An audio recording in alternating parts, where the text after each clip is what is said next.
Serta yang diharapkan hadir dalam kegiatan ini adalah para pembina JEP dari daerah, ada Kepala Badan Kepegawaian Daerah, BPSDM, Kepala Biro Organisasi, Kepala Bapeda Pemerintah Provinsi, Kabupaten, Kota, para pejabat fungsional perencana, dan para anggota tim penilai dan sekretariat tim penilai.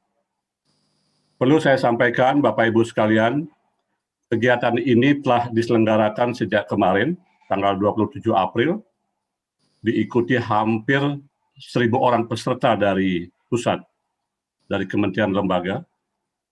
Hari ini peserta dari wilayah Barat. Saya lihat di chat ini hampir mencapai 400 orang peserta.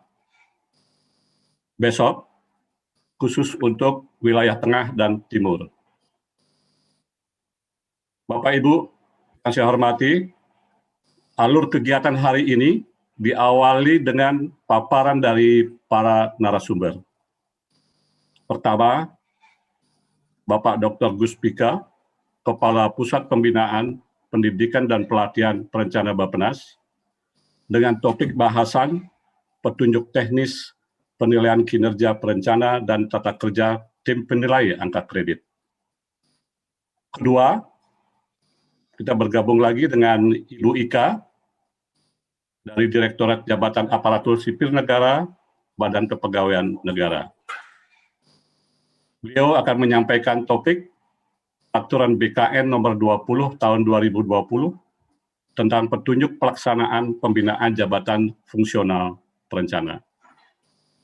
Nanti akan dilanjutkan dengan simulasi aplikasi Sikren, sistem penilaian kinerja perencana, akan disampaikan oleh tim IT Pusbindiklatren di bawah koordinator Mbak Aida. Apa dan mengapa tema ini diangkat?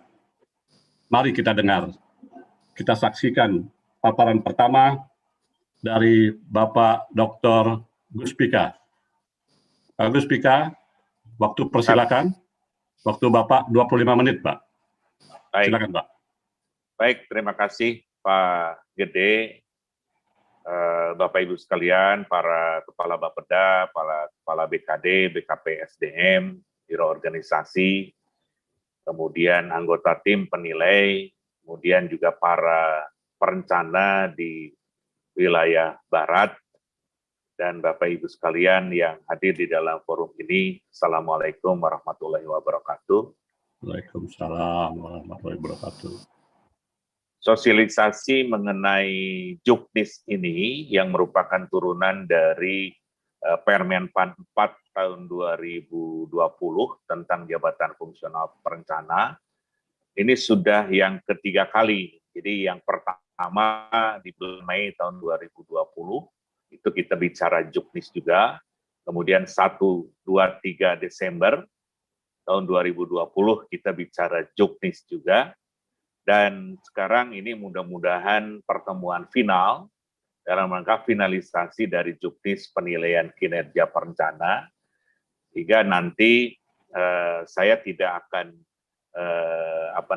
mempresentasikan apa yang sudah dipresentasikan di tahun yang lalu, tetapi bahan-bahan yang saya presentasikan di sosialisasi tahun yang lalu ada di dalam paparan ini. Jadi lengkapnya ada, tetapi saya akan mempresentasikan hal-hal yang baru saja. Nah, dalam hal yang baru, ini ketika draft Juknis final ini sudah sampai di Biro Hukum Bappenas, kemudian tahun yang lalu, sekitar bulan Oktober-November, juga ada Peraturan Kepala BKN nomor 20 tahun 2020. Nah, ini juga menambah penjelasan tentang bagaimana melaksanakan dari Permenpan 4 tahun 2020 ini. Nah, kemudian terakhir baru saja bulan kemarin, bulan Maret, ada lagi Permenpan nomor 8 tahun 2021 tentang penilaian kinerja PNS yang merupakan turunan dari PP 30 tahun 2019. Nah, aturan per KBKN, kemudian Permen PAN 8 tentang penilaian kinerja ini tentu sangat berpengaruh kepada isi dari juknis penilaian kinerja perencana ini. Nah, tetapi tentu kita juga harus melihat sejauh mana aturan-aturan baru itu nanti bisa diakomodir di dalam juknis ini, terutama untuk yang Permen PAN 8. Karena kita juga harus melihat kesiapan dari para instansi pengguna untuk menerapkan Permen PAN 8 tahun 2021 itu. Nah, oleh karena itu, Bapak Ibu sekalian, teman-teman, di dalam paparan ini ada 3 outline, ada 3 bagian. Yang pertama, saya ingin menjelaskan prinsip dasar dari penilaian kinerja perencana berdasarkan Permen PAN 8 tahun 2020. Silakan slide-nya. Kemudian baru masuk ke dalam juknis ini, dan kemudian nanti terakhir, ini saya kira merupakan bagian yang paling penting. Ada beberapa informasi baru yang kita sudah muat di dalam ketentuan peralihan di dalam juknis penilaian kinerja perencana. Slide berikutnya. Nah, ada 2 prinsip dasar di dalam sistem manajemen kinerja PNS ini. Slide berikutnya. Yang pertama adalah bahwa ke depan, termasuk untuk suara nggak terdengar. Bagus, Pak. Bagus, Pak. Itu tadi di chat ada Bagus, yang Pak. bilang tidak. Oke. Jadi prinsip yang pertama adalah bahwa untuk menilai SKP kinerja perencana, maka prinsip yang pertama adalah kinerja perencana atau kinerja PNS termasuk pejabat fungsional perencana, nanti yang utama itu harus memberikan kontribusi nyata kepada organisasi. Sehingga ketika menyusun SKP atau di dalam perencanaan kinerja, maka yang perlu harus dilakukan itu adalah unit kerjanya melakukan cascading. Jadi cascading ini dilakukan mulai dari menurunkan dari RPJMD, kemudian Renstra ke dalam perjanjian kinerja, sampai kepada SKP dari JPT-nya, dari JPT Pratama atau JPT Madya. Kemudian berdasarkan cascading itulah baru kemudian diturunkan ke dalam SKP eselon 3-nya maupun SKP dari jabatan fungsional, jabatan fungsionalnya. Nah, sehingga dengan demikian maka kegiatan-kegiatan yang dilakukan oleh jabatan fungsional itu pasti akan related atau berhubungan atau mendukung kepada kinerja organisasinya. Nah, ini yang dimaksud dengan bahwa setiap SKP dari atau kegiatan dari jabatan fungsional pasti akan mengcascade atau mengintervensi kinerja organisasi. Nah, prinsip yang kedua, slide berikutnya, oleh karena itu perlu dilakukan dialog kinerja pada saat awal tahun ketika melakukan perencanaan SKP.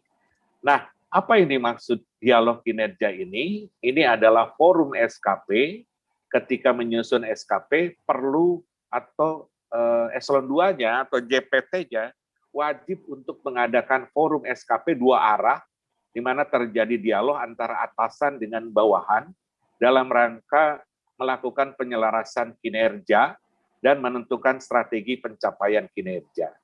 Nah, jadi di sini si atasan langsung itu mengajak pegawainya, mengajak jabatan fungsionalnya untuk mengerti apa tujuan organisasi, apa yang harus dilakukan oleh pegawainya, apa yang dibutuhkan dan bagaimana caranya supaya tujuan organisasi itu tercapai. Nah, di dalam dialog kinerja ini kemudian para fungsional yang di bawahnya itu mengerti tentang tujuan organisasi, lalu itulah yang dijadikan dasar ketika menyusun SKP. Berikutnya. Ini slide ini saya kutip dari paparannya Pak Devi dari Menpan ketika menjelaskan Permenpan nomor 8 tahun 2021. Nah, dengan demikian adanya cascading, kemudian ada dialog kinerja, maka tujuan sistem manajemen kinerja PNS diharapkan akan bisa tercapai, yaitu menyelaraskan tujuan dan sasaran instansi atau unit kerja ke dalam SKP, kemudian ke dalam SKP JPT-nya maupun SKP jabatan fungsional. Kemudian juga melakukan pengukuran kinerjanya, termasuk juga melakukan pemantauan dan pembinaan kerja dan penilaian kerja juga. Kemudian terakhir menentukan tindak lanjut penilaian kinerja. Berikutnya. Nah, di dalam Juknis ini sudah diatur bahwa di dalam rangka penilaian kinerja fungsional perencana, maka setiap awal tahun itu setiap atasan langsung harus mengadakan dialog kinerja atau mengadakan forum SKP, di mana atasannya menjelaskan renstra, IKU, unit kerja, cascading, PK, SKP atasan langsung. Nah, berdasarkan SKP atasan langsung itulah, maka kemudian jabatan fungsional perencana menyusun SKP-nya. Apa yang dituliskan di dalam SKP? Itu adalah kegiatan-kegiatan tugas jabatan fungsional perencana yang terkait mendukung kepada pencapaian tujuan organisasi atau SKP atasan langsungnya. Jadi tuliskan di situ adalah kegiatan tugas jabatan. Jadi tugas jabatan unsur perencanaan pembangunan. Nah, itu tuliskan di dalam formulir SKP, lalu kemudian bagaimana itu terkait dengan butir-butir kegiatan perencanaan, dituliskan di dalam lampiran SKP. Jadi ada dua hal, ada dua formulir SKP dan formulir lampiran SKP. Formulir SKP dituliskan mengenai kegiatan tugas jabatan, kemudian lampiran SKP dituliskan butir-butir kegiatan perencanaan yang relevan dengan kegiatan tugas jabatan yang ditulis di dalam SKP. Berikutnya. Jadi nanti di akhir tahun berdasarkan perencanaan SKP itulah kemudian dilakukan penilaian. Berikutnya kita masuk ke dalam Juknisnya sendiri, maka di dalam Juknis yang sudah kita susun, ini ada dua hal yang kalau di dalam aturan yang lalu, itu adalah ada Juknis penilaian angka kredit dan ada organisasi dan tata kerja angka kredit. Nah, di Juknis ini digabung sehingga menjadi ada 10 bab yang mengatur mengenai penilaian angka kredit, kegiatan yang dinilai, kemudian komposisi angka kredit, kemudian mekanisme integrasi penilaian, diatur juga organisasi dan tata kerjanya. Tapi di dalam forum ini saya akan menggarisbawahi mengenai mekanisme integrasi penilaian kinerja perencana. Berikutnya, jadi di dalam Juknis ini, sebagaimana pernah dijelaskan di dalam sosialisasi tahun lalu, bahwa turunan dari Permenpan 4 ini cirinya adalah penilaian kinerjanya sudah terintegrasi antara SKP dengan DUPA. Nah, jadi di dalam Juknis nanti dijelaskan mengenai pengertian dan ketentuan integrasi penilaian, kemudian mekanisme integrasi, kemudian integrasi ketika kenaikan pangkat, integrasi ketika kenaikan jabatan, dan kemudian dituliskan juga bagan alir mekanisme penilaian kinerjanya. Nah, di dalam mekanisme integrasi penilaian kinerja perencana tahunan, ini ada perencanaan SKP di awal tahun, seperti tadi itu ada forum SKP, ada dialog kinerja, kemudian pelaksanaan SKP-nya, apakah SKP-nya ada revisi atau tidak, kemudian bagaimana cara melaksanakannya. Kemudian pada penilaian, ada penilaian SKP di akhir tahun, kemudian bagaimana penilaian angka kredit terintegrasi dengan penilaian SKP. Nah, di dalam Juknis ini mengenai penilaian kinerja tahunan, itu dijelaskan juga mengenai ketentuan, prosedur, dan contoh. Ya, jadi di Juknis ini ada ketentuan, prosedur, dan contoh. Nah, ini adalah penilaian kinerja tahunan. Jadi ada SKP, ada DUPA. Nah, kemudian setelah penilaian kinerja tahunan, maka kemudian ada integrasi ketika penilaian kenaikan pangkat, dan kemudian integrasi ketika penilaian kenaikan jabatan. Dan kemudian bagan alir nanti ada dijelaskan di di dalam Juknis ini juga. Slide berikutnya. Nah, Bapak Ibu sekalian, jadi konsep penilaian kinerja perencana di dalam Juknis, kita sudah mengakomodir juga prinsip-prinsip penilaian kinerja yang ada di Permenpan 8 tahun 2021. Hanya mungkin formatnya yang belum belum sesuai. Nah, formatnya ini akan kami sesuaikan setelah kami menunggu kesiapan dari para instansi pengguna untuk menerapkan Permenpan 8 tahun 2021 ini. Jadi nanti kami bersama-sama Bapak Ibu sekalian akan coba merevisi format ini di tahun depan atau 2 tahun lagi, nanti kita sesuaikan dengan format Permenpan 8. Nah, format Permenpan 8 itu ada di sebelah kanan di sini, tapi kita sekarang sudah menggunakan bahwa ada formulir SKP, ada lampiran SKP, itu sudah kita pakai. Tapi nanti ke depan, itu ada formulir SKP, ada kinerja utama, kinerja tambahan, kemudian kinerja utama itu terkait dengan kegiatan tugas jabatan, kemudian tugas jabatan itu ada internal unit kerja, ada lintas unit kerja, masing-masing 60% dan 40%. Kemudian dari formulir SKP ada lampiran SKP. Di dalam lampiran SKP dijelaskan butir-butir, kemudian besaran angka kreditnya. Jadi ini keterkaitan antara formulir SKP dengan cascading itu menunjukkan bahwa pelaksanaan tugas jabatan dapat mengcascade atau mengintervensi kinerja atau tujuan organisasi atau unit kerja. Ya. Sedangkan lampiran SKP itu juga memastikan bahwa pilihan-pilihan butir kegiatan relevan dan sesuai dengan pelaksanaan tugas jabatan. Jadi ini butir-butir kegiatan yang dipilih harus relevan dengan tugas jabatan. Kemudian kalau kinerja tambahan itu nanti kegiatan internal tapi tidak terkait dengan pelaksanaan tugas jabatan. Berikutnya. Nah, di dalam Juknis ini juga nanti akan ada beberapa contoh. Ada contoh formulir SKP untuk penilaian by proses. Ini adalah penilaian by proses untuk perencana ahli pertama dan ahli muda. Kemudian dari formulir SKP ini juga ada lampirannya yang menggambarkan bahwa ada keterkaitan dengan butir-butir kegiatan. Silakan slide berikutnya.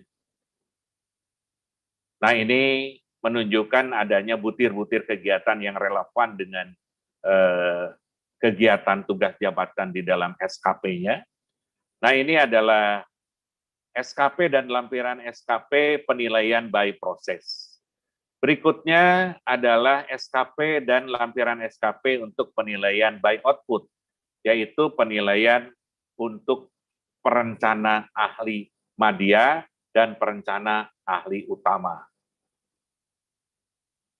Formulir, berikutnya lampiran formulir, lampiran SKP. Nah, ini menunjukkan bahwa penilaian by output itu pemberian angka kreditnya diberikan langsung kepada outputnya, tidak kepada proses. Sedangkan penilaian by proses, pemberian angka kredit diberikan kepada setiap proses untuk menghasilkan angka atau menghasilkan dokumen akhir. Nah, berikutnya, Bapak Ibu sekalian, ada dengan adanya format SKP yang lampiran SKP dan formulir SKP itu, maka komposisi angka kredit antara 3 unsur, unsur perencanaan pembangunan, unsur pengembangan profesi, dan unsur penunjang, maka di dalam SKP, yang dicantumkan di dalam SKP hanya unsur perencanaan pembangunan. Sedangkan unsur pengembangan profesi dan unsur penunjang dituliskan di luar SKP. Nah, di luar SKP itu di mana? Itu dituliskan di dalam SPMK atau surat pernyataan melakukan kegiatan. Berikutnya mengenai komposisi angka kredit untuk perencana, itu kami mulai dengan komposisi bagi para CPNS dan PNS yang sudah berstatus 100%. Nah, ini mohon perhatian juga untuk para Bapak Ibu dari BKD dan BKPSDM, bahwa sesuai dengan PP 17 tahun 2020 dan kemudian sesuai dengan Perka BKN nomor 20 tahun 2020, maka untuk PNS yang sudah memiliki status 100% wajib diangkat ke dalam perencana ahli pertama. Kalau memang formasinya ketika melamar CPNS memang diperuntukkan untuk formasi jabatan perencana ahli pertama. Langsung diangkat menjadi perencana ahli pertama tanpa diklat, tanpa uji kompetensi, tanpa penilaian angka kredit. Jadi langsung di dalam SK Gubernur, SK Bupatinya dicantumkan angka kreditnya 0, kemudian angka kredit kumulatifnya 0 untuk yang 3A. Untuk yang 3B, angka kreditnya 0, kemudian angka kredit kumulatifnya 50 untuk yang golongan pangkatnya 3B. Nah, ini contoh formulirnya di dalam Juknis ini, ada di dalam formulir lampiran 12A dan 12B. Jadi jangan ragu lagi pada Bapak Ibu di BKD dan BKPSDM, begitu CPNS-nya berstatus 100%, langsung paling lama 1 tahun harus diangkat menjadi perencana ahli pertama tanpa diklat, tanpa UKOM, tanpa penilaian angka kredit. Langsung diusulkan kepada Bupati dan Gubernur dan Wali Kota untuk ditetapkan, diangkat menjadi perencana ahli pertama. Nanti mungkin Bu Ika dari BKN juga akan menjelaskan apa dasarnya kenapa kita harus langsung melakukan pengangkatan. Berikutnya, kita akan masuk ke dalam beberapa informasi yang terbaru yang kita atur atau yang kita muat di dalam ketentuan peralihan. Slide berikutnya. Ini berdasarkan Permen PAN 4 tahun 2020, pasal 62, ini disebutkan bahwa prestasi kerja sebelum peraturan menteri ini masih bisa dinilai menggunakan peraturan lama. Nah, saat berlakunya peraturan menteri ini adalah 9 Maret 2020, sehingga untuk prestasi kerja sebelum 9 Maret itu bisa menggunakan aturan lama. Nah, berikutnya. Nah, sehingga ini untuk para perencana yang sebelum 9 Maret sudah diangkat perencana dan masih menjadi perencana, maka berdasarkan peraturan BKN tahun nomor 20 tahun 2020, pasal 40, maka penilaian angka kreditnya masih boleh menggunakan aturan lama. Sehingga untuk kenaikan pangkat per 1 Oktober tahun ini, atau per 1 April dan 1 Oktober tahun depan, masih boleh menyerahkan dokumen sebelum Desember 2020 dengan menggunakan aturan lama. Karena memang sesuai dengan peraturan BKN ini diperbolehkan. Sehingga untuk yang perencana yang sebelum 9 Maret, itu jadi boleh menggunakan 2 cara penilaian. Jadi boleh menggunakan penilaian konvensional, yaitu aturan lama, berikutnya, dan juga sekaligus boleh menilai penilaian konversi integrasi. Jadi kalau untuk penilaian konvensional, hanya untuk dokumen yang terjadi atau merupakan produk dari sebelum Desember 2020. sedangkan untuk produk setelah Januari 2021 menggunakan penilaian konvensi integrasi. Tetapi untuk perencana sebelum 9 Maret 2020 boleh menggunakan dua-duanya. Nah, kemudian ini juga boleh diakumulasikan nanti kalau ternyata di Oktober 2021 itu masih belum naik pangkat, maka penggunaan konvensional masih diteruskan, dibolehkan untuk dipakai di tahun 2022. Nah, jadi ini silakan slide berikutnya. Ada penilaian konvensional, ini adalah bagi perencana yang sudah diangkat sebelum 9 Maret, kemudian dokumen yang dinilai adalah sebelum 31 Desember 2020, sehingga begitu dia naik pangkat, maka kemudian dia harus selanjutnya menggunakan penilaian konvensi integrasi. Apabila 1 Oktober belum naik pangkat juga, maka tahun 2022 masih boleh menggunakan penilaian konvensional, tapi batasnya itu adalah Oktober 2022. Maka sejak Oktober 2022, seluruh perencana wajib menggunakan cara penilaian yang baru dengan menggunakan penilaian konvensi integrasi. Berikutnya. Nah, ini adalah timeline yang membandingkan antara mekanisme konversi integrasi, di mana penilaian SKP tahunan itu hanya dilakukan 1 kali 1 tahun, kemudian angka kreditnya akan berakumulasi, dan akumulasi angka kredit itu kalau sudah 2-3 tahun, kemudian sudah cukup naik pangkat, maka tahun berikutnya dilakukan penilaian angka kredit untuk kenaikan pangkat. Dan periode kenaikan pangkat itu 2 kali 1 tahun, 1 April dan 1 Oktober. Kemudian untuk mekanisme yang sebelum 9 Maret itu dibatasi sampai Oktober 2022, baru kemudian menggunakan konvensi integrasi. Nah, khusus untuk penilaian 1 Oktober, maka pengumpulan dokumennya kalau di Bappenas itu dikumpulkan paling lambat 10 Mei tahun 2021. Tapi biasanya tim penilai itu berbeda-beda, ada yang membatasi akhir Mei, ada yang membatasi pertengahan Juni untuk penilaian 1 Oktober 2021. Berikutnya.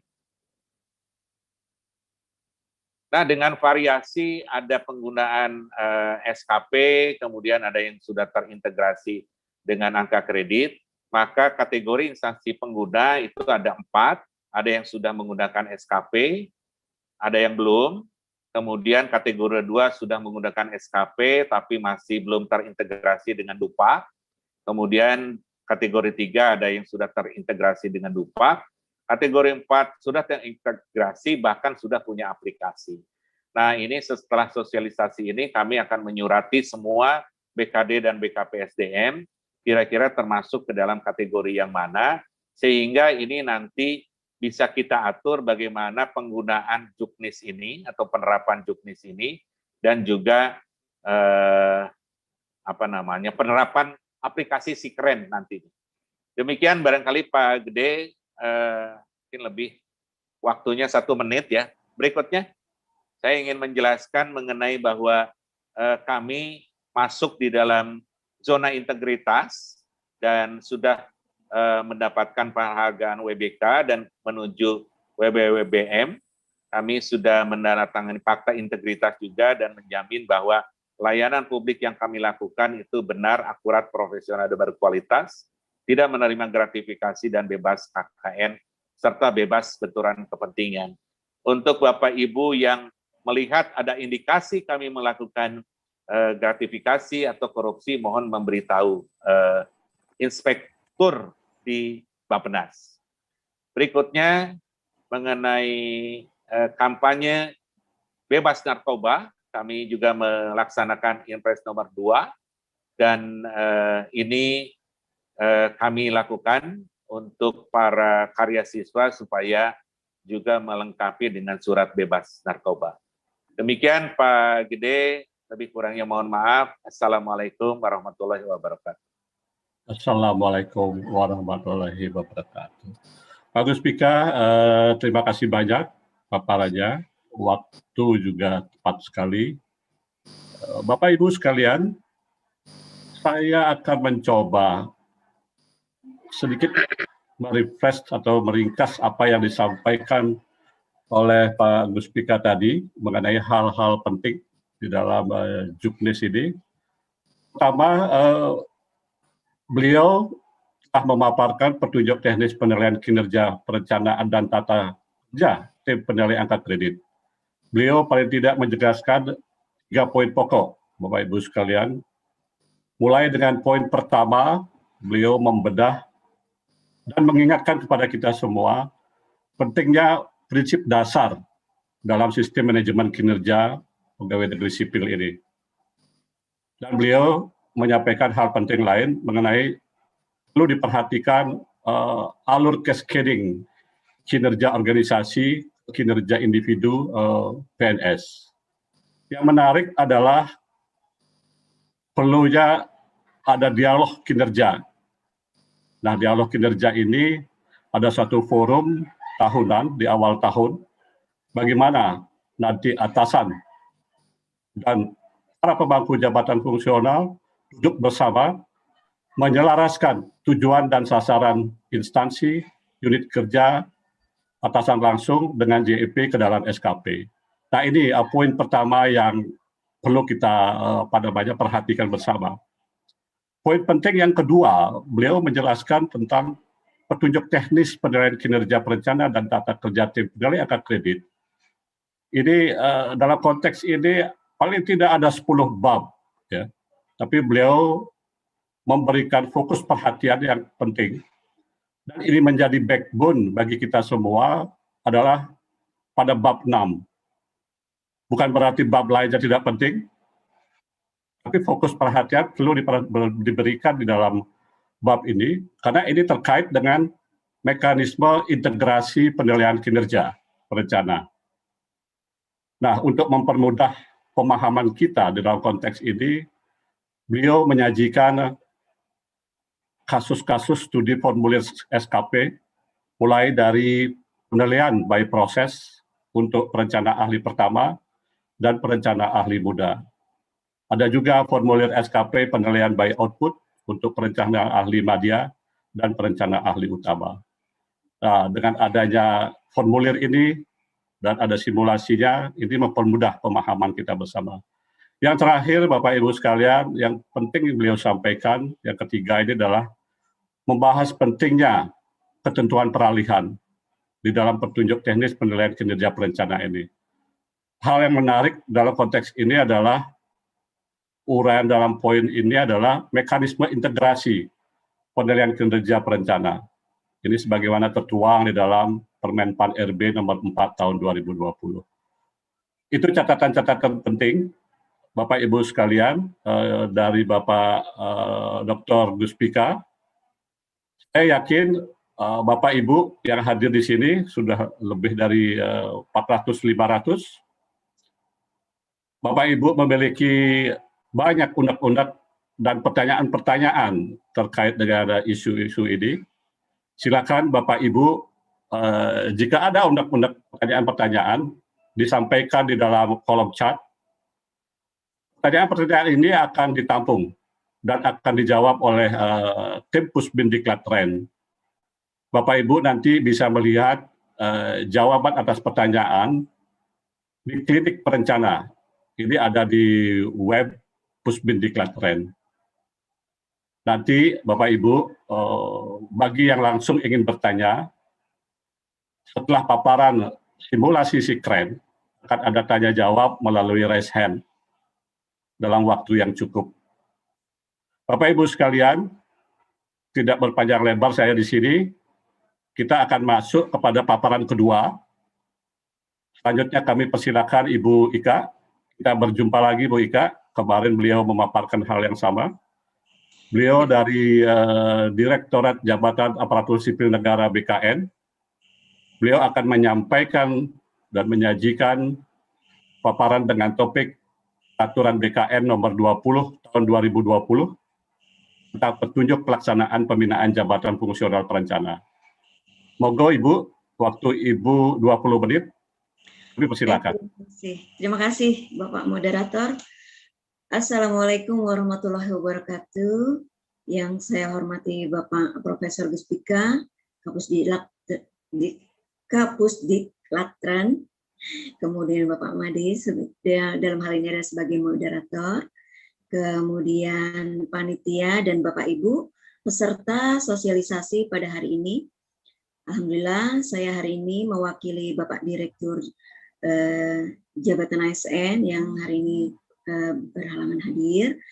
Mungkin tadi sudah dijelaskan oleh Bapak Moderator bahwa hari ini saya akan mensosialisasikan tentang peraturan BKN nomor 20 tahun 2020 tentang petunjuk pelaksanaan pembinaan jabatan fungsional perencana. Dalam hal ini adalah petunjuk pelaksanaan dari Permenpan nomor 4 tahun 2020. Baik, lanjut saja. Jabatan fungsional perencana adalah jabatan yang mempunyai ruang lingkup tugas, tanggung jawab, dan wewenang untuk melaksanakan kegiatan perencanaan pembangunan di instansi pusat dan instansi daerah. Baik, lanjut. Dalam jabatan perencana itu ada 3 jenjang, yaitu perencana ahli pertama, perencana ahli muda, perencana ahli madya, dan perencana ahli utama. Lanjut. Kewenangan pengangkatan. Dalam ini Presiden untuk jenjang jabatan perencana ahli utama, pejabat pembina kepegawaian untuk jenjang jabatan perencana ahli pertama sampai dengan perencana ahli madya. Lanjut. Oke, nah kewenangan pengangkatan ini ya tadi dari Presiden bagi pejabat fungsional perencana ahli utama dan PPK dalam hal ini adalah Menteri atau Kepala LPNK, Gubernur, Bupati atau Wali Kota ya. Bagi pejabat fungsional perencana ahli pertama, ahli muda dan ahli madya. Dan pengangkatan ini dapat didelegasikan ya kepada pejabat yang ditunjuk oleh PPK bagi pejabat fungsional perencana ahli pertama dan ahli muda. Sementara untuk yang ahli madya tidak bisa didelegasikan, Pak. Jadi tetap PPK yang akan mengangkat. Oke, baik, lanjut. Pengangkatan jabatan fungsional. Ya, lanjut. Pengangkatan dalam jabatan fungsional perencana itu ada 3 jalur ya. Pertama adalah pengangkatan pertama, kemudian perpindahan dari jabatan lain, setelah itu adalah promosi. Lanjut. Di pengangkatan pertama ya itu adalah untuk mengisi formasi CPNS. Setelah yang bersangkutan diangkat menjadi PNS, maka paling lama 1 tahun itu harus diangkat menjadi JF perencana. Mungkin tadi sudah dijelaskan juga bahwa pengangkatan itu tidak harus melalui diklat dulu atau uji kompetensi dulu. Jadi pada saat yang bersangkutan sudah diangkat menjadi PNS 100%, maka langsung diangkat menjadi jabatan fungsional. Kenapa? Karena yang bersangkutan tidak akan diberikan kenaikan pangkat sampai yang bersangkutan diangkat dalam JF. Jadi mungkin ini mohon perhatian menjadi dari pengelola kepegawaian ya. Kemudian perencana paling lambat 3 tahun itu wajib mengikuti diklat perencana. Ya, apabila belum mengikuti dan lulus ya diklat, maka tidak diberikan kenaikan jenjang ya 1 tingkat di atasnya. Ya. Kemudian angka kredit pada saat diangkat itu ditetapkan sebesar 0. Kemudian pekerjaan pada CPNS dapat diusulkan. Jadi apabila yang bersangkutan ini pada saat CPNS melakukan pekerjaan-pekerjaan atau kegiatan-kegiatan perencana dapat diusulkan. Nanti tergantung tim penilainya apakah dinilaikan atau tidak. Seperti itu. Oke, baik, lanjut saja. Nah, pengangkatan perpindahan dari jabatan lain. Ya, pelaksanaannya adalah pangkat yang ditetapkan sesuai dengan pangkat yang dimiliki. Kemudian diberikan angka kredit dasar pada golongan ruang di atas, golongan ruang terendah dalam jenjang. Contoh adalah di ahli pertama, itu adalah golongan terendahnya adalah 3A. Ya, jadi pada saat dia naik diangkat dalam fungsional perencana, ya, golongan ruangnya adalah 3A, di mana 3A itu adalah golongan terendah pada ahli pertama. Maka yang bersangkutan akan mendapat angka kredit sebesar 0. Tetapi apabila yang bersangkutan diangkat dalam JF perencana di ahli pertama dan golongan ruangnya adalah 3B, dalam hal ini 3B adalah golongan tertinggi, ya, teratas di golongan di atas dari golongan terendah, maka yang bersangkutan akan mendapatkan angka kredit sebesar 50. Seperti itu. Angka kredit dinilai dan ditetapkan dari tugas jabatan dengan mempertimbangkan pengalaman dalam melaksanakan tugas di bidang JF yang akan diduduki dan diberikan paling besar 50% dari angka kredit kebutuhan KP. Ya, jadi angka kredit ini bisa didapat juga dari pengalaman yang minimal 2 tahun sebagai persyaratan, ya, bisa dinilaikan. Tetapi yang dinilai hanya sebesar 50%, ya, dari angka kredit kebutuhan kenaikan pangkat. Jadi tidak semua nilai pengalaman itu dinilaikan, tetapi hanya 50%. Oke, lanjut. Nah, ini adalah contoh penetapan jenjang jabatan, ya, melalui perpindahan. Tadi mungkin sudah sedikit dijelaskan, ini adalah contohnya. Pada saat yang bersangkutan itu menduduki, misalnya diangkat ke jabatan fungsional perencana ahli muda, bergolongan ruang 3C, maka yang bersangkutan mendapatkan angka kredit sebesar 0. Tetapi apabila yang bersangkutan itu adalah diangkat ke dalam jabatan fungsional perencana, dalam hal ini di jenjang ahli muda, tetapi golongan ruangnya adalah 3D, maka yang bersangkutan akan diberikan angka kredit dasar sebesar 100. Ya, hal ini untuk memudahkan atau mempermudah, tidak memperberat yang bersangkutan untuk dapat naik kepada jenjang berikutnya. Karena jenjang berikutnya dibutuhkan angka kredit kumulatif, ya, yang dipersyaratkan untuk kenaikan jenjang. Baik, lanjut. Nah, ini ada perhitungan angka kredit dari pengalaman. Bagaimana sih menghitung, ya, angka kredit dari pengalaman? Nah, ini ada formulir, ya.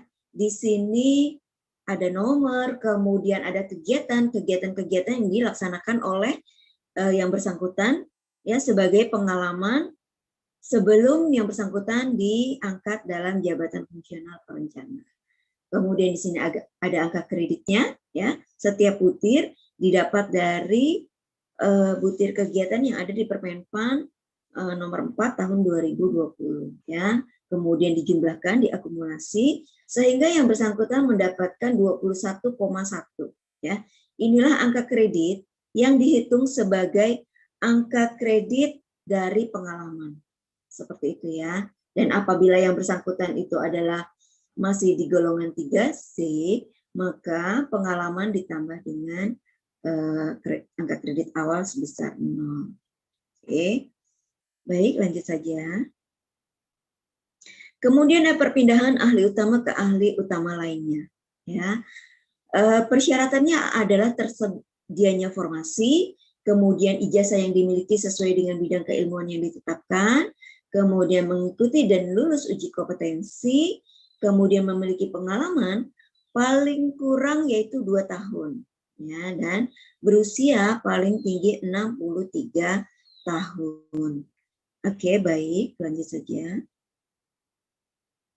Pengangkatan melalui promosi, ya, persyaratan itu ada formasi jabatan, kemudian mengikuti dan lulus uji kompetensi, nilai prestasi kerja paling sedikit bernilai baik dalam 2 tahun terakhir, memiliki rekam jejak yang baik, tidak pernah melakukan pelanggaran kode etik dan profesi PNS, kemudian tidak pernah dikenakan hukuman disiplin PNS. Pelaksanaannya, kenaikan jenjang jabatan satu tingkat lebih tinggi, kemudian angka kredit untuk pengangkatan dinilai dan ditetapkan dari tugas jabatan, dan pengangkatan berlaku bagi PNS yang belum menduduki jabatan fungsional.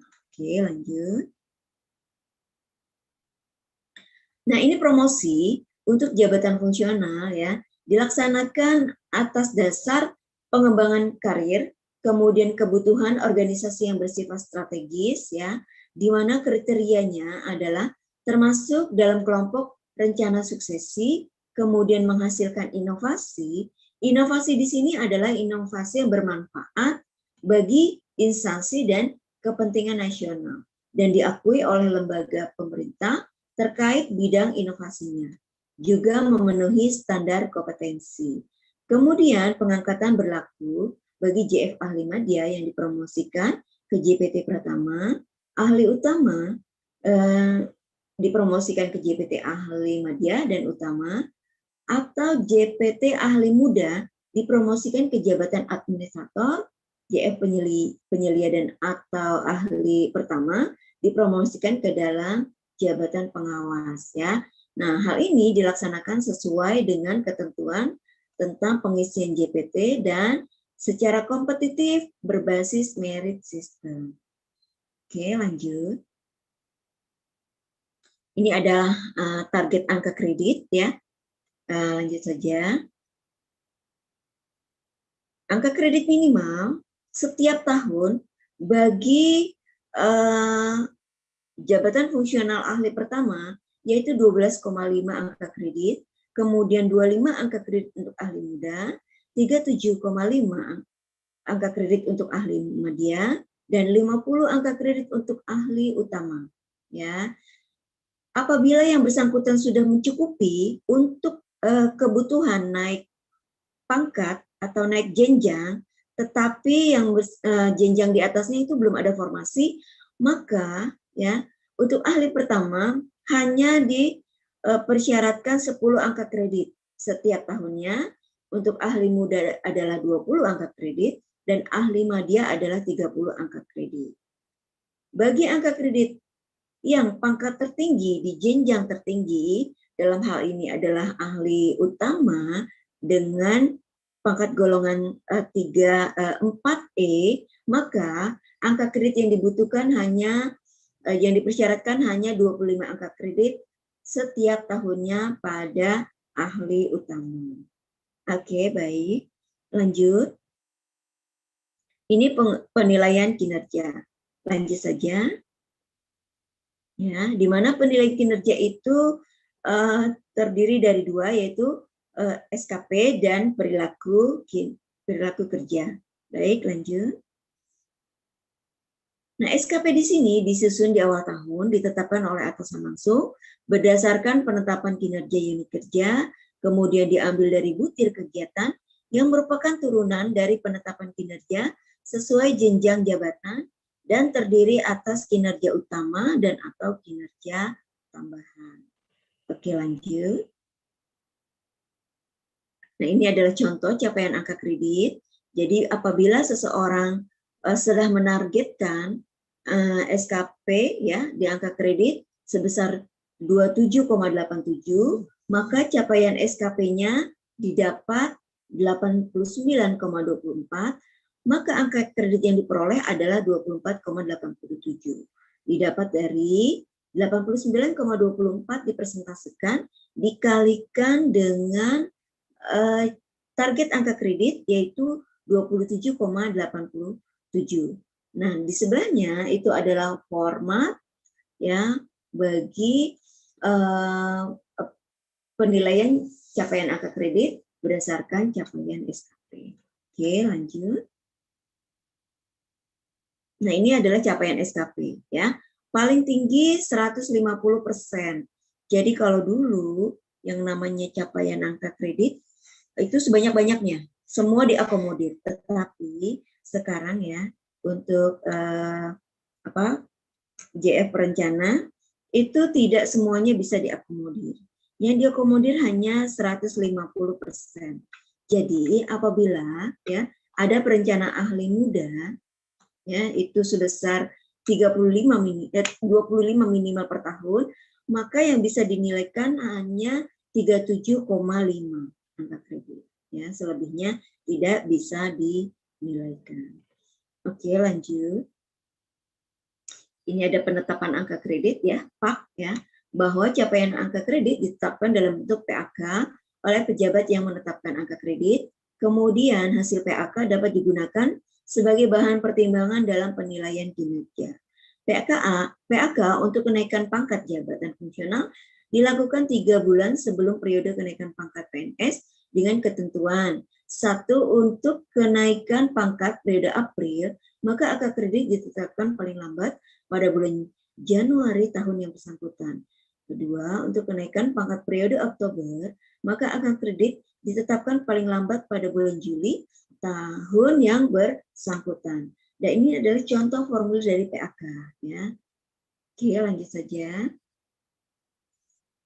Nah, ini ada hukuman disiplin ya sesuai dengan PP 53 tahun 2010 tentang disiplin PNS, yaitu tingkat sedang apabila pencapaian sasaran kerja pada akhir tahun hanya 25% sampai dengan 50%. Kemudian tingkat berat apabila pencapaian sasaran kerja pada akhir tahun hanya 25%. Oke, lanjut. Ini ada pengusulan, penilaian, dan penetapan angka kredit. Lanjut saja. Mekanisme pengusulan, penilaian, dan penetapan angka kredit. Jadi, setelah ada capaian SKP ya sebagai bahan usulan PAK, pejabat fungsional menyampaikan kepada pejabat penilai. Ya, pejabat penilai dalam ini adalah atasan langsung. Capaian SKP ya beserta lampiran bahan pendukung disampaikan oleh atasan langsung kepada pimpinan unit kerja. Ya. Kemudian disampaikan kembali kepada pejabat yang mengusulkan angka kredit. Ya, pejabat yang mengusulkan angka kredit akan diserahkan kembali kepada tim penilai. Nah, tim penilai dalam hal ini akan melihat kesesuaian, keselarasan, ya, ataukah apakah sama, ya, ataukah sesuai SKP yang telah dinilaikan oleh atasan langsung.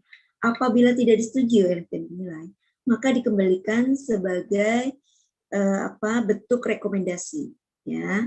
Kemudian tim penilai akan memberikan capaian SKP, ya, capaian SKP dari atasan langsung sebagai capaian angka kredit yang akan ditetapkan kepada ditetapkan sebagai PAK oleh pejabat penetap angka kredit. Oke, lanjut saja. Ini ada kenaikan jabatan, ya. Lanjut. Kenaikan jabatan dalam hal ini ya harus tersedia kebutuhan jabatan, kemudian paling singkat 2 tahun dalam pangkat terakhir, kemudian memenuhi angka kredit kumulatif yang dipersyaratkan untuk kenaikan jabatan. Setiap unsur penilaian prestasi kerja bernilai baik dalam 2 tahun terakhir, kemudian memenuhi hasil kerja minimal, dalam hal ini adalah jenjang ahli madya ke dalam jenjang ahli utama. Kemudian telah mengikuti dan lulus uji kompetensi. Oke, lanjut. Nah, ini angka kredit saat kenaikan jabatan. Ya. Dalam hal ini, tidak dapat diperhitungkan untuk kenaikan jabatan berikutnya. Jadi angka kredit ya setelah naik jenjang itu ditetapkan sebesar 0. Jadi tidak ada lagi saving, ya, tidak ada lagi saving. Tetapi pada saat yang bersangkutan telah memenuhi angka kredit untuk kenaikan jenjang, pada saat diangkat ya ke dalam jenjang di atasnya, maka angka kreditnya sebesar 0. Ya, tidak ada saving kembali. Oke, baik, lanjut saja. Nah, ini ada kenaikan pangkat, ya, lanjut. Di mana syarat kenaikan pangkat yaitu memenuhi angka kredit kumulatif kenaikan pangkat, kemudian telah 2 tahun dalam pangkat terakhir, dan penilaian prestasi kerja bernilai baik dalam 2 tahun terakhir. Oke, lanjut saja. Nah, di sini ada kegiatan penunjang, ya, di mana kegiatan penunjang ini adalah mengajar atau pelatihan di bidang perencanaan pembangunan, keanggotaan dalam tim penilaian atau tim uji kompetensi, kemudian perolehan penghargaan atau tanda jasa di bidang perencanaan pembangunan, kemudian perolehan gelar ijazah kesarjanaan lainnya, dan tugas lain yang mendukung pelaksanaan tugas JF perencana. Oke, lanjut. Nah, angka kredit kegiatan penunjang ya itu paling tinggi 20% dari angka kredit yang dipersyaratkan untuk kenaikan pangkat dan hanya diberikan 1 kali untuk kenaikan pangkat. Oke, lanjut. Kebutuhan angka kredit kenaikan pangkat atau jenjang. Oke, lanjut. Nah, ini untuk kenaikan pangkat ya.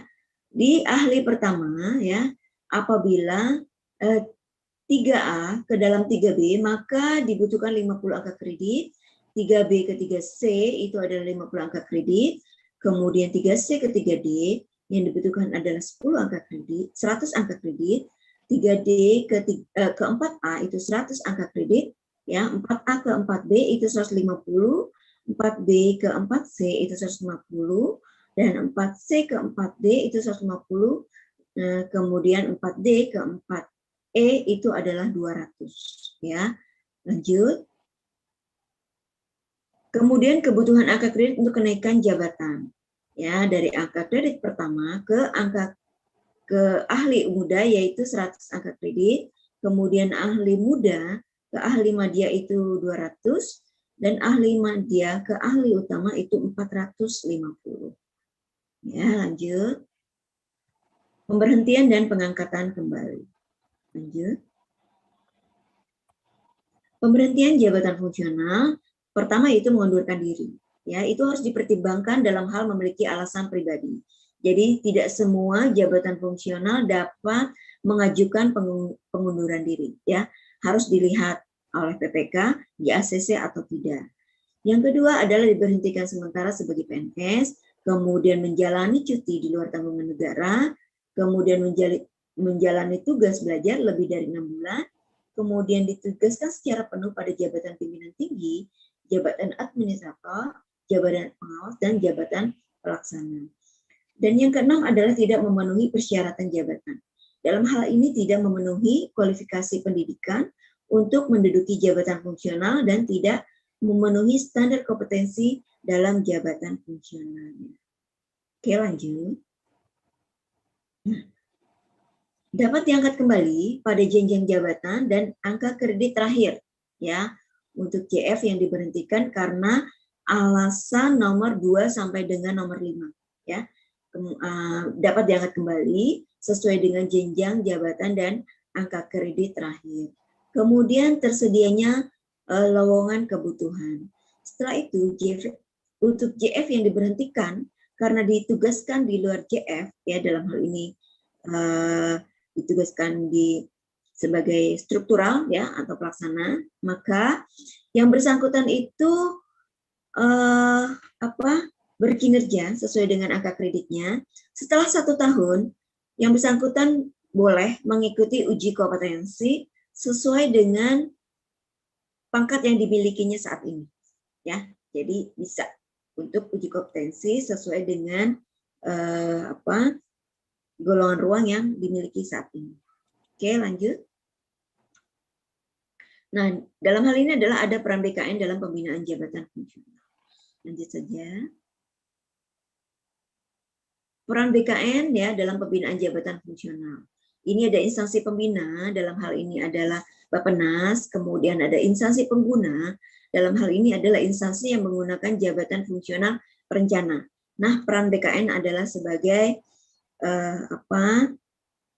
penghubung ya antara instansi pembina ya dalam hal ini pembinaan jabatan fungsionalnya kepada instansi pengguna. Oke, lanjut saja. Ini ada peran BKN ya dalam kelembagaan ASN, proses penetapan JF yaitu bersama Kementerian Pan-RB dan instansi pembina.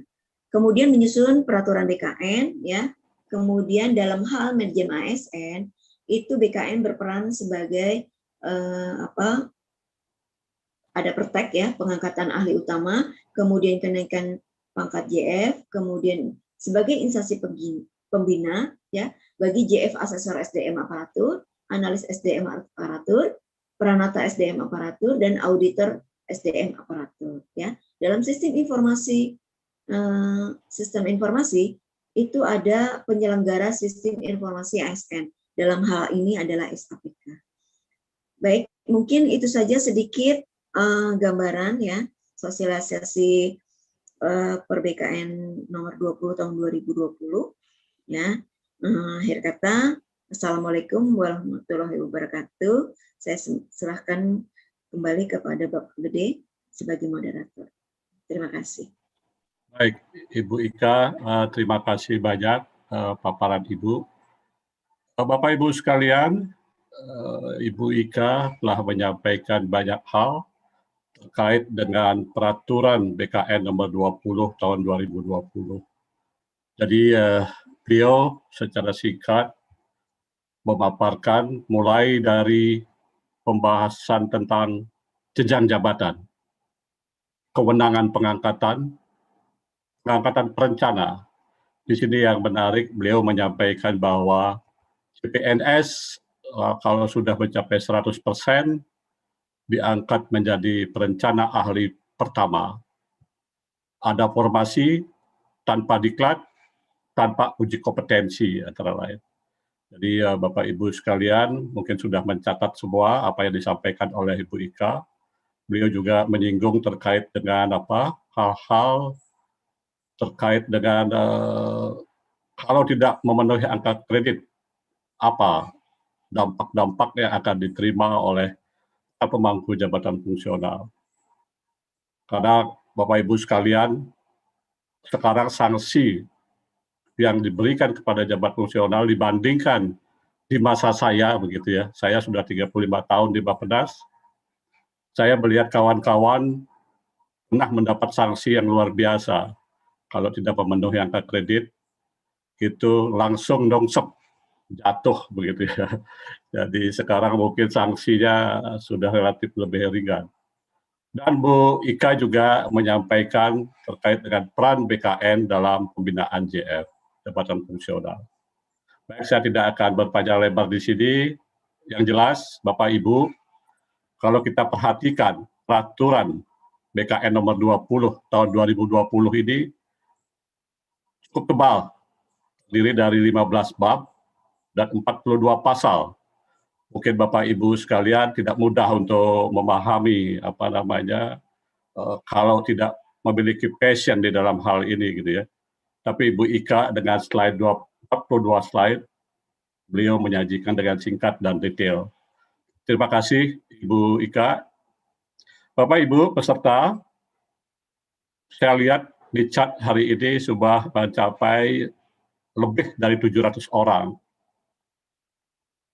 Mohon pertanyaan dan unek-uneknya disimpan dulu atau boleh ditulis di chat, nanti akan dijawab oleh tim dari Pusbindiklatren. Kita dengarkan dulu paparan ketiga, ini juga sangat menarik, berkaitan dengan simulasi aplikasi SIKREN, Sistem Penilaian Kinerja Perencana. Akan disampaikan oleh tim IT Pusbindiklatren di bawah koordinator Ibu Aida. Ibu Aida, dipersilakan. Assalamualaikum warahmatullahi wabarakatuh. Waalaikumsalam warahmatullahi wabarakatuh. Yang terhormat Pak Profesor Guspika selaku Kepala Pusbindiklatren, kemudian yang terhormat Ibu Ika dari Badan Kepegawaian Negara, yang terhormat Pak Gede selaku moderator, kemudian Bapak Ibu Panitia serta Bapak Ibu peserta sosialisasi hari ini. Pada kesempatan ini saya akan mensosialisasikan aplikasi SIKREN melalui pemutaran video simulasi. Kemudian terdapat juga 5 langkah praktis yang dapat diunduh bersama dokumen paparan lainnya. Namun sebelum video ditampilkan, dimohon kepada Bapak Ibu agar tidak mengakses domain aplikasi SIKREN yang terdapat di dalam video, karena belum diuji cobakan secara nasional dan masih dalam tahap pengembangan. Berikut akan diputarkan videonya.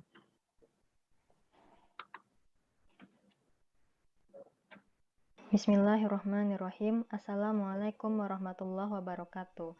Perkenalkan, nama saya Aida Vanessa Rahmi, perwakilan dari Pusbindiklatren Bappenas. Pada kesempatan kali ini saya akan mensimulasikan aplikasi Sikeren, yaitu sistem penilaian kinerja perencana. Tahap awal, kita dapat mengakses URL sikeren.bappenas.go.id hingga tampil munculan seperti demikian. Kemudian bagi perencana yang belum memiliki akun, kita dapat klik menu register, lalu silakan melengkapi data dirinya seperti yang tertera. Setelah selesai, kemudian lanjut dengan login.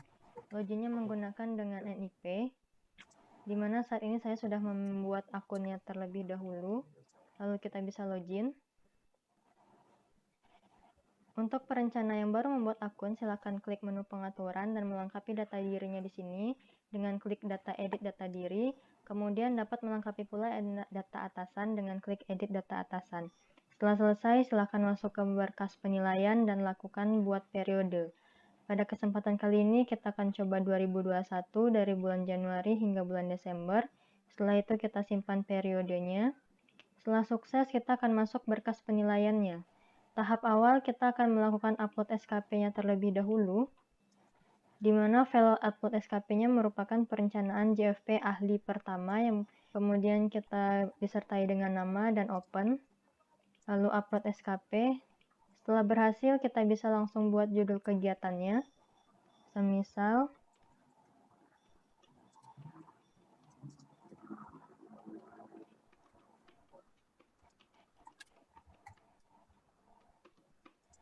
lalu kita inputkan tanggal kegiatannya, lalu kita simpan. Setelah berhasil, kita buat judul kegiatannya satu lagi. Semisal,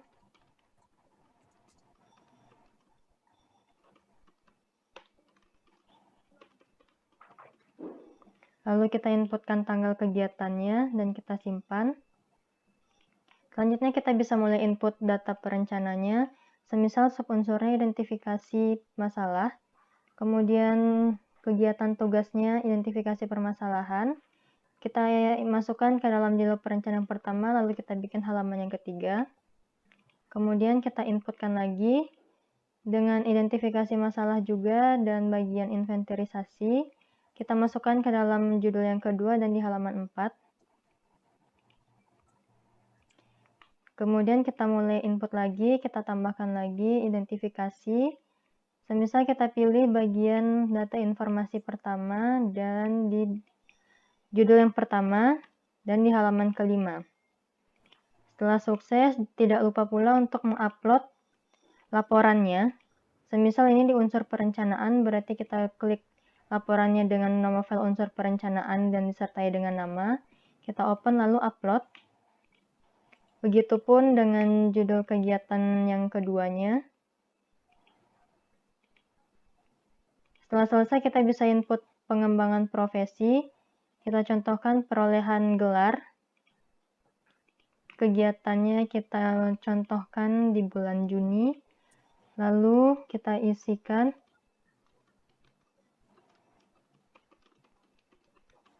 setelah selesai, kita langsung simpan profesi.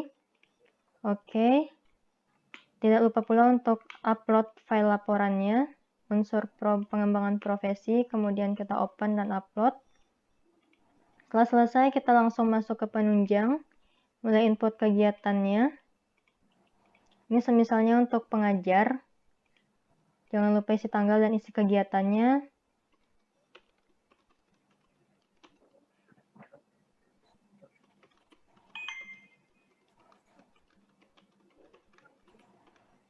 Setelah selesai, kita akan simpan penunjang dan kita upload juga laporannya berdasarkan dengan nama laporannya, unsur penunjang disertai nama dan upload.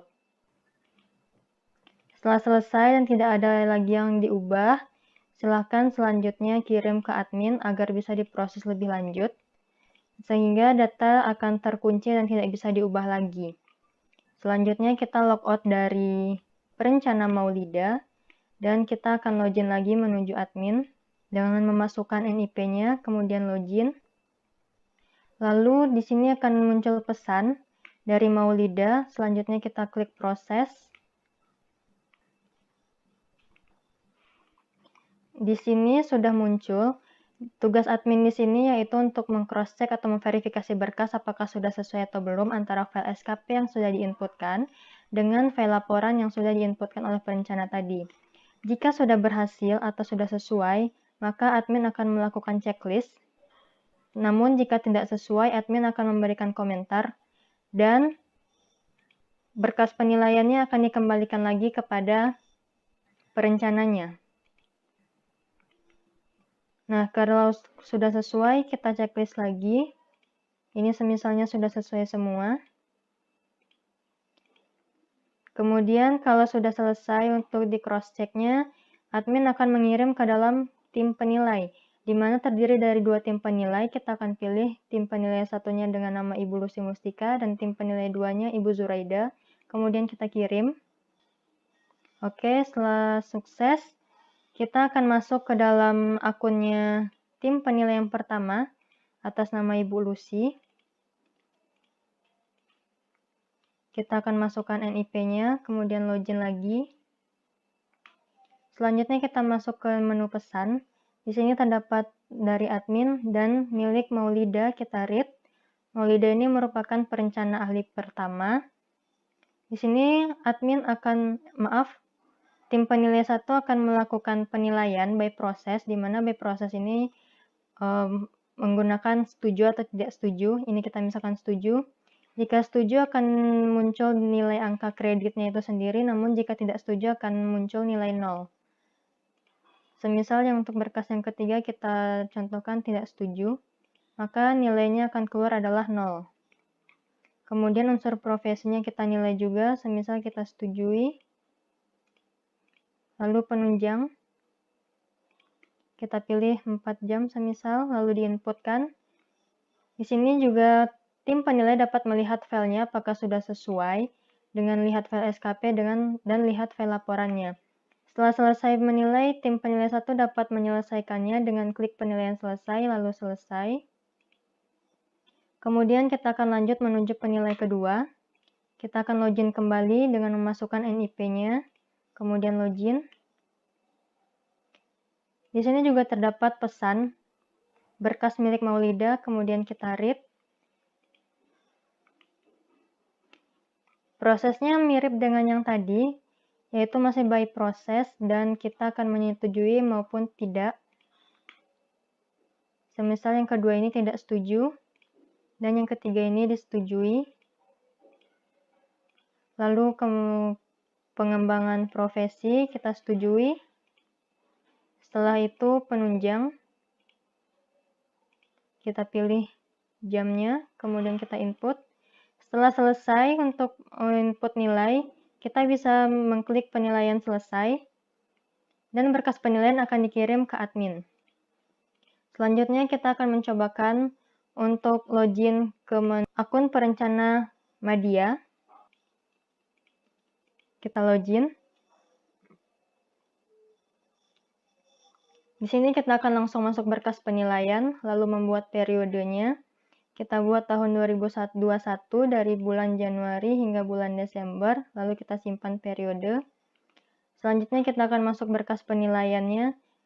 Ini mirip hampir sama dengan proses yang sebelumnya. Kita akan melakukan upload SKP-nya terlebih dahulu dengan filenya perencanaan JFP ahli media dan disertai dengan nama, kemudian open, lalu upload SKP. Setelah berhasil, kita akan bisa mulai input perencanaan. Di sini kita contohkan dengan evaluasi. Kegiatannya yaitu menyusun desain instrumen. Kita umpamakan tanggal kegiatannya tanggal 8, lalu kita buat judulnya.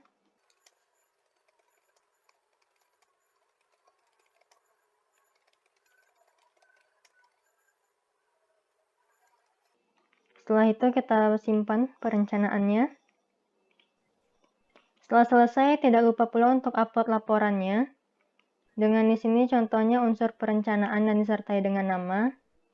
Kemudian upload. Akun Hasan ini merupakan akun dengan jabatan ahli media. Lalu kita upload juga untuk unsur profesi. Misal isi kegiatannya.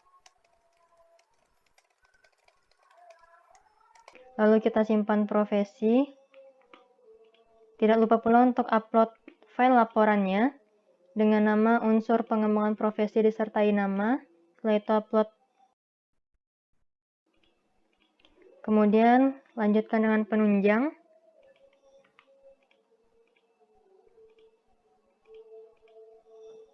Kegiatannya. Kemudian kita simpan.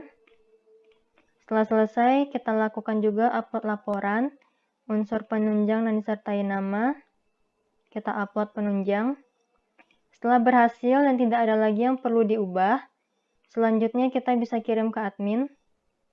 Lalu kita bisa klik kirim. Setelah selesai, sama seperti tadi, datanya akan terkunci dan tidak bisa diubah lagi. Kita akan menuju admin.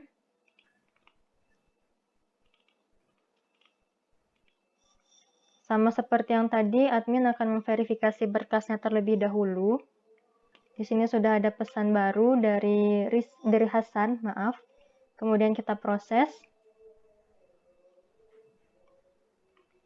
Kemudian admin akan melakukan cross-check lagi, semisalnya sudah sesuai. Lalu pengembangan profesinya sudah sesuai. Dan unsur penunjangnya juga sudah sesuai. Jika sudah sesuai semua, admin akan mengirimkan kembali ke dalam tim penilai. Lalu akan klik kirim. Oke, sudah berhasil. Selanjutnya di sini sudah tertera berkas penilaian telah dikirimkan ke tim penilai, yaitu Ibu Lucy Mustika dan Zuraida. Kita akan melakukan proses penilaiannya. Terlebih dahulu kita akan masuk ke dalam tim penilai 1. Kita akan login dengan NIP-nya lagi. Kemudian kita masuk ke dalam pesan dan ada pesan milik Hasan, kita read, lalu kita okekan dan kita mulai proses. Untuk by output, ini merupakan ahli media, jadi penilaiannya by output.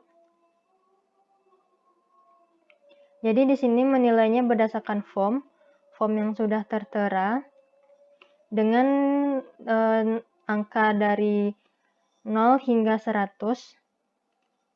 Setelah selesai kita input nilai, di mana untuk unsur perencanaan by output ini dinilai berdasarkan form yang ada dan penilaiannya angka kredit dikalikan dengan form persentase dalam penilaiannya. Kemudian kita nilai juga untuk pengembangan profesinya. Kita misalkan setujui, lalu kita inputkan dan unsur penunjangnya juga kita setujui dan kita pilih nilainya jamnya. Kemudian setelah selesai kita akan klik penilaian selesai. Kemudian kita akan masuk ke dalam tim penilai kedua, yaitu Ibu Zuraida. Kemudian kita akan login kembali, masuk ke dalam akunnya lagi. Kemudian terdapat pesan baru, kita read. Oke. Sama seperti yang tadi, kita akan melakukan input nilai, di mana angkanya yaitu dari 0 hingga 100. Setelah itu kita input nilai. Sudah sukses, lalu pengembangan profesi, input, lalu unsur penunjang. Kita akan pilih jamnya, kemudian input. Setelah selesai kita akan melakukan penilaian selesai, dan berkas akan dikirimkan langsung ke admin. Selanjutnya kita akan masuk lagi ke admin. Kita masuk dengan NIP-nya lagi. Lalu di sini terdapat pesan dari notif penilai, di mana yang pertama tadi dari penilai Lucy Mustika dan berkasnya milik Maulida, yaitu tim JFP ahli pertama. Di sini sudah tertera juga berkas penilaian telah selesai dinilai oleh tim penilai pertama dan tim penilai kedua. Lalu admin akan melakukan cross-check apakah penilai yang nilai 1 dan nilai 2-nya ada perbedaan sebanyak 10% atau tidak. Nah, di sini jika tidak, maka admin akan melakukan setuju berkas penilaian. Namun, jika perbedaan nilainya melebihi dari 10%, maka akan diadakan rapat pleno. Jadi, di sini karena tidak ada perbedaan, kita akan menyetujui penilaian. Berarti untuk berkas penilaian Maulida untuk jabatan perencana pertama sudah selesai dinilai.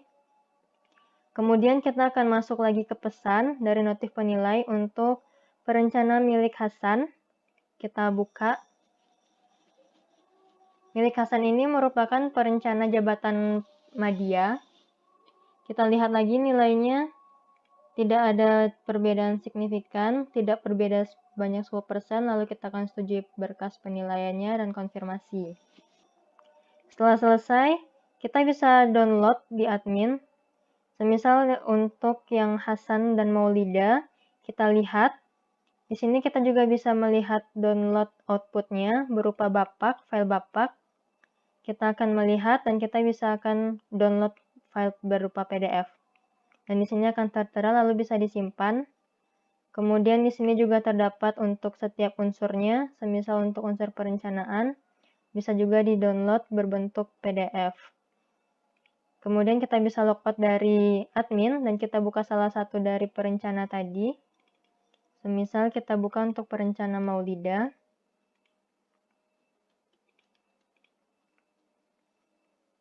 Lalu di berkas penilaiannya sudah ada centangnya dan ketika kita masuk, selamat berkas penilaian sudah selesai. Berarti proses penilaiannya sudah selesai. Kemudian kita bisa logout kembali. Demikianlah simulasi sekeren ini. Jika ada salah dan kurangnya saya mohon maaf. Assalamualaikum warahmatullahi wabarakatuh.